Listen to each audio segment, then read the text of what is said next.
Hello, hi guys, good morning everyone. This morning, we are heading to Dinas sa mga resort. Kaya invite kita sa organization. Maghata kita dito o lecture.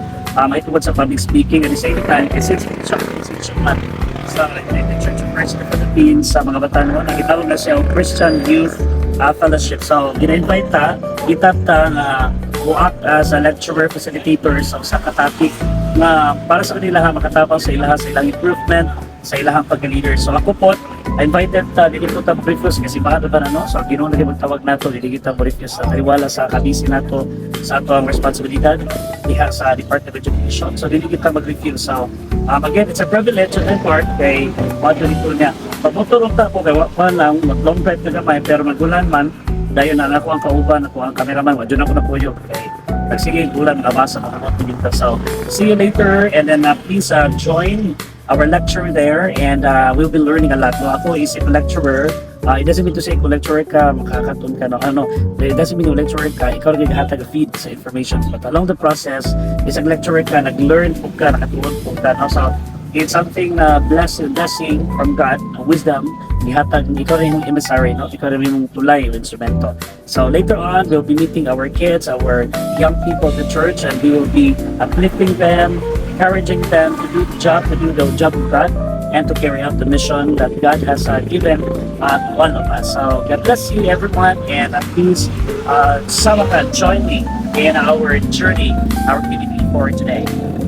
So since kala noon wala ta nag-decide guys nga mo sa kailangan ni babao going to Cagayan City kay dito na lang punta man kay para Dinas. So diri nalabyan nato ang usa ka aksidente diri sa Labangan dapit sa crossing no Labangan sa Boga Resort. So ingat yung mga motorista no sa kay madisgrasya ta kana panahon na. So diri napunta sa Cagayan City nakasakay na punta og usa ka van nindot kay special ni siya nga trip kay duha ra kita on diri guys. Wala kay luah kay ang ato ang van padulong sa Dinas sa Boga Resort. So nindot ka trip kay dito actually nakatulog yung kaayo ko. This time around, nakaabot na tao, nagbabuhat na workshop, nag-start na ito lectures sa mga bata, nag-workshop sila. Bibo kaya ito mga kids, no? Daghan kaya sila bibo, nag-nasli, mga personality development ng mga training. So salamat ko sa Ginoong na-reconnected ko ni ini kay, actually guys, diri ko na-develop guys, ako speaking skills, ako leadership skills, diri nag-develop ang organization. So it's time to pay back. So naa sila, nag-invite sila na ako. For the longest time, lugay o takabalik, so diri na-reconnected na kita, ug ang ato mga bata, wala na yung kailan na to guys, nang gungis na magunta diri. So nakaida na punta sa kailan nato. So diri indot kay ang responses guys kay ang ato ang personality development then nakuha ka ni public speaking.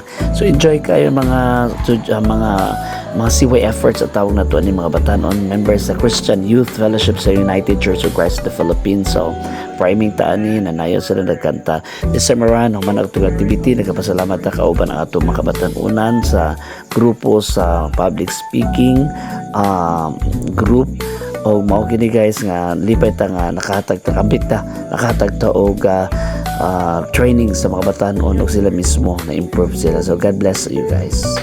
Big round of applause for our loving